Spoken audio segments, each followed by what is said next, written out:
Daniel, muito obrigada por aceptar acá nuestra invitación, por encontrarte con nosotros. Obrigada también María Ángela, que te desafiamos desde Vaivem, que fue así increíble, un match increíble. Este foco se llama Travesías y tenemos también que agradecer a la Embajada de Portugal, al Camões, a la Fundación Gulbenkian, bueno, a las instituciones que nos permiten seguir haciendo este tipo de cosas a pesar del contexto que vivimos actualmente.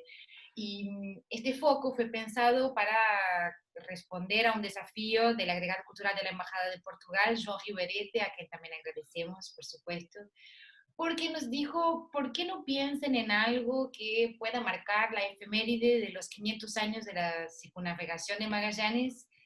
Y de repente el concepto de travesía con María Ángela y acá y nuestro equipo de Vaivem nos pareció que, que sería, que es un territorio que podría dar lugar a muchas discusiones y a muchas opciones también. De repente el formato del cortometraje nos pareció muy pertinente para hablar de travesía, porque, bueno, es un formato que como que muchas veces presupone una cierta profundidad en corto espacio de tiempo y eso nos pareció un gran desafío. Pensamos en Terratreme también, hacer un homenaje porque es una de las productoras más prolíficas que más ha funcionado como un territorio de trabajo de la cinematografía portuguesa. Presupone en términos creativos, artísticos y de diseño de producción un espacio casi inigualable en el panorama portugués. Entonces decidimos hacer este homenaje. Y justo donde se integra en Vuelo, que es un corto que nos gustó de entrada, puedo decirlo o hablar por las dos, por todos, que en Vuelo, tu corto, que en castellano es neblina, la palabra neblina, que bueno, es una adaptación libre, muy libre de un cuento de un gran cuentista portugués, Mário Dionísio. Quien no conoce, es uno de los cuentistas más importantes de la literatura portuguesa. El cuento se llama Nevoeiro, una ciudad, o sea, neblina en la ciudad, y al igual que el cuento, tu película con toda la sutileza es una metáfora muy aguda de un país, un Portugal asfixiado por la dictadura de Salazar. Contextualizo muy brevemente. Portugal, para quien no sabe, vivió 48 años de dictadura, que empezó en 1933 y terminó en 1974 con el 25 de abril. Pero imagínense, 48 años de dictadura es mucho año, y justo estamos en tu corto, en 1943, esto ya pensando en, queremos saber tu travesía por detrás del corto, pero este año fue esta época muy particular en que se racionaban bienes, lo que llevó a los sueldos de hambre, lo que llevó a una lucha de la operaria y ya por ende a la represión. Represión esa que todavía en Portugal no la juzgamos, es como una especie de nubulosa. Bueno, está hablando por acá, por Argentina, y que se juzgaran los crímenes de represión en en la dictadura militar, en este caso, en Portugal no, pero bueno, también por eso nos pareció que sería muy importante llamarte, a hablarnos y considerar este corto como muy importante en términos no solo temáticos, pero en términos estéticos. ¿Queréis contarnos un poco la travesía por detrás de esta neblina que con mucha claridad nos deja ver esta fase tan negra de la historia de Portugal? Sí, o sea que quería agradeceros desde ya por invitar a Neblina para la semana del cine y agradeceros por eso, que es la primera vez de hecho que Neblina se va a otra parte del Atlántico, así que atravesé el océano también.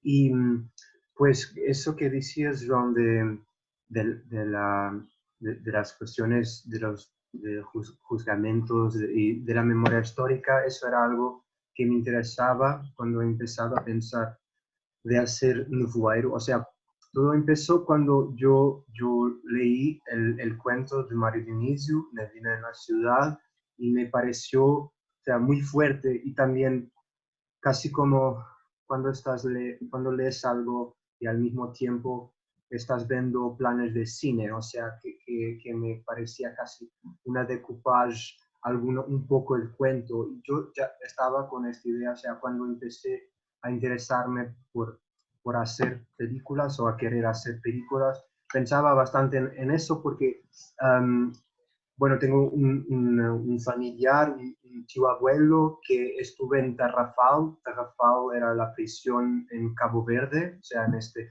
país africano, que son las islas, um, y donde se fueran bastantes presos políticos en los años 30, como, bueno, soterrados, o sea, fueran enviados ahí.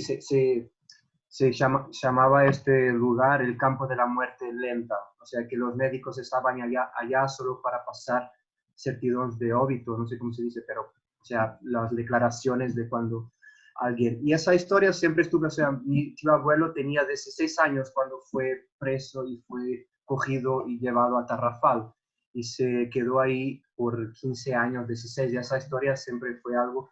Yo nunca he estado con él personalmente, pero mi madre y mi abuela me hablaban un poco de eso, pero también no mucho. Entonces, cuando empecé a pensar que me interesaba siempre la idea, o sea, el momento político de la dictadura, lo que significó, y la resistencia, y siempre me interesó pensar un poco sobre lo que significaba los salazarismo en términos políticos, pensado si pensaba hacer una historia sobre mi tío abuelo, ¿por qué no pensar con esta, a partir de este cuento, hacer algo que tenga relación con esta lucha política, o sea, de resistencia a la dictadura? Así que ese fue digamos, las primeras cosas que yo quería hacer. O sea, era una película que de algún modo hablaba de los resistentes a la dictadura salazarista en Portugal. Y cuando leí el cuento, estaba trabajando con una amiga que es Inés Oliveira, directora y guionista, y ella me incentivó a intentar hacer una adaptación y pensar un objeto cinematográfico a partir del cuento. Así que eso es, o sea, el inicio. Y claro, y después con Terra Treme, o sea, también hubo esa posibilidad de intentarnos de trabajar. A mí, yo admiraba bastante el trabajo como espectador, y las películas de Terra Trem, varias de ellas que de hecho fueron importantes para mi, digamos, también educación cinematográfica y para entender un poco lo que es el cine portugués, y teniendo también esta componente política que de algún modo también hace parte del imaginario de Terra Treme, así conseguimos trabajar juntos.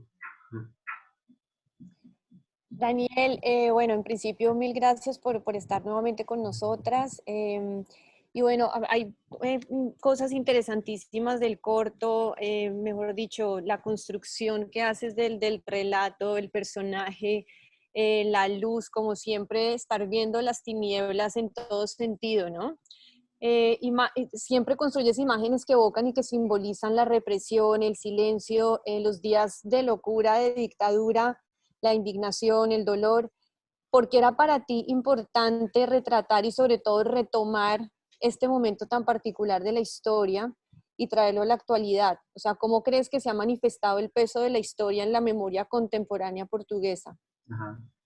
O sea, eso era también era una cuestión importante para mí, o sea, que hablaba del inicio de la memoria histórica, porque es algo que siempre, o sea, que es casi como si no existiera, o es como si ese fantasma de la represión y de lo que significó como si ya no tuviera ninguna conexión con el presente, o por lo menos esta es la forma como yo veo y lo que siento. Así que además, o sea, ahora la situación política también tiene algunos paralelos con lo que pasa en Portugal. Ahora tenemos también un candidato cuyas las ideas están muy próximas de Salvini, de Marine Le Pen, o sea, el crecimiento de algunos movimientos políticos que dicen casi que no existió dictadura, o sea, que la dictadura no es algo con un peso histórico. Así que para mí también, o sea, me interesaba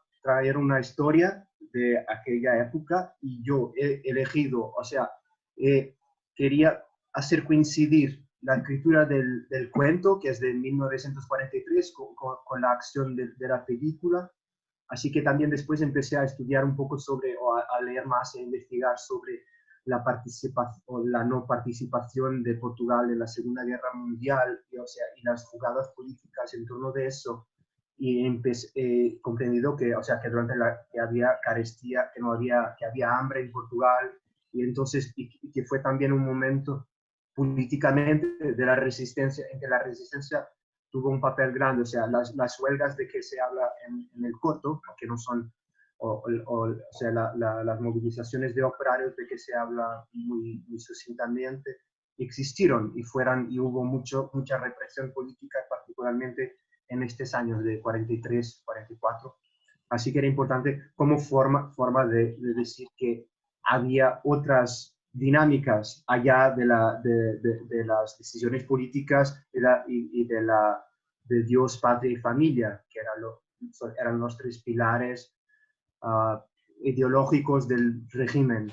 No sé si fui en Sí, sí, sí. dirección a la cuestión. No, y me parece también interesante porque creo que el hecho de retomar como ciertos acontecimientos históricos que marcaron de alguna manera la historia pasada y presente y futura de un país ejerce una especie de sustituto y de reparación simbólica, ¿no? Y de construir tal vez un nuevo relato nacional, ¿no? Que nos identifique también desde otro lugar, ¿no? Para mí siempre me llamó la atención y me daba curiosidad como cuál imagen que está en el cortometraje la construiste mientras que estabas leyendo el cuento, o sea, mientras que estabas leyendo el cuento, cuál era una imagen que te saltó a la cabeza y que sí o sí tenía que estar en el corto. O sea, principalmente pensaba en la expresión del protagonista, o sea, pensar en el personaje y cómo sería las imágenes dentro de casa, o sea, digamos, esa travesía, sí, podemos volver a la palabra, pero todo aquel tiempo yo imaginaba, pero más vagamente, y también esa fue una dificultad, o sea, fue un desafío grande de la adaptación. Yo pensaba siempre, imaginaba una expresión de alguien que está cansado, que está en una situación casi límite. Yo pensaba en eso, y tenía una idea espacial de la casa o de un cuarto, o sea, de una habitación pequeña donde ese personaje estaría solo. Y ahí, o sea, pero las imágenes no eran muy claras también porque el cuento es en discurso indirecto, o sea, y tiene reflexión interior, ¿no? Del personaje que está hablando consigo mismo, un monólogo. Y yo no quería tener, no estaba interesado en tener voiceover, o sea, voz off, tener la voz que de alguna he pensado en varias posibilidades, pero sobre todo cuando leí el cuento era este momento de espera o de límite, de indecisión de este hombre con 50 años, o sea, un hombre que se ve que ya tiene experiencia de vida, que se ve en su rostro, en su cuerpo, y fue lo que me saltó más, o sea, después pequeños detalles de los papeles, o sea, de aquello, de imaginar después con lo que el cuento me traía, con estos pensamientos en que el personaje habla de su eventual compañera, de una persona que pequeña le gusta, y todo eso me hacía pensar sobre todo en la fisicalidad y la expresión del cuerpo dentro de la habitación. Los códigos de la clandestinidad también, ¿no? A las 6 en el A las café. 6 en el café, sí. Sí, exacto, eso es, sí, claro.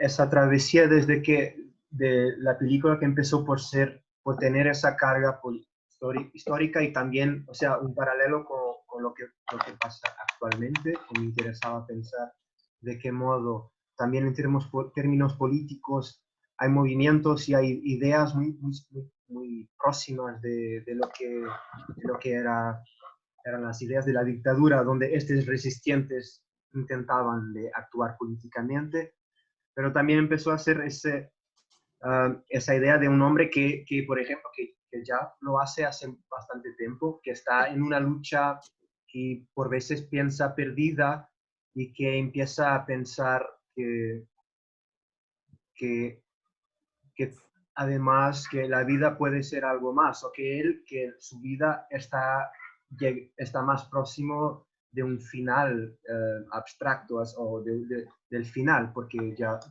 tiene alguna edad. Así que yo, o sea, yo hago este paralelo porque yo estuve políticamente activo durante algún tiempo, algunos años, claro que tengo 27 y no es, o sea, no es una comparación literal con el personaje, pero lo que también me interesó en Mario Dionisio, en este escritor, es que él tenía una relación muy próxima muy cerca del Partido Comunista Portugués y a cierta altura él empezó a estar más, a lontanarse, a estar un poco más lontano porque se sentía demasiado asfixiado por la estructura, por la idea de una máquina. Así que ese también tenía un poco, eso era una reflexión para mí sobre alguien que está redefiniendo su vida y su orientación, su práctica. Y creo que también es algo interesante, sobre todo volviendo al autor, ¿viste? Como él utilizaba la poética y la literatura también como una herramienta de sensibilización, ¿no? Y creo que es Sí, justamente lo que tú estás haciendo también con el corto, ¿no? Es volviendo a sensibilizar a las personas acerca de una situación y para cambiar un poco lo que decía anteriormente del relato nacional, ¿no? Es cómo nos empezamos a contar realmente nuestra historia y cómo intentamos de no repetir algo de nuestra historia que nos pesó tanto, ¿no? Entonces, bueno, María, no sé si tú tienes alguna pregunta. No, quiero agradecer solamente, gracias agradecer, a ti. No. agradecer también la generosidad de contarnos todo esto. Y bueno, y te paso a vos si quieres redondear o no sé si quieres decir, hacer algún último comentario, Daniel. Sí, o sea, bueno, gracias una vez más y solo dejar eso que para mí Neblina tiene ese lado de la memoria histórica y de volver al pasado, pero pensando el presente, pero también la individualidad de alguien que es siempre individual, mismo cuando está en un colectivo con un objetivo mayor que era la lucha política, pero él sigue siendo una persona con sus problemas y motivaciones y dudas. Pero eso es para mí, Melvina. ¿Sí? Gracias por... Y creo que eso también, simplemente como para agregar algo más, a mí me pareció también muy interesante el reflejo de toda esa incertidumbre del personaje también reflejado en el exterior, ¿no? O sea, es una ciudad en niebla y es la misma niebla que refleja como ese estado también del personaje. Y creo que eso es algo muy fuerte en tu corto que me pareció mejor dicho, de una potencia, de un simbolismo muy interesante. Wow. O sea, es una niebla total. Claro, sí, sí, eso era sí, la idea que tenía la relación cuando sale de casa, que eso, o sea, que el ambiente, lo que está, que lo envuelve, que no es agradable, o sea, que no lo ayuda a pensar, sino que es más que dificulta todo, puede ser por no ser confortable. Sí. Bueno, Daniel, muchísimas gracias por todo. Esperamos ansiosas tus próximos proyectos y ojalá te Gracias. podamos tener pronto por acá Me otra vez. gustaría poder ir a Argentina para Por conocernos en el supuesto.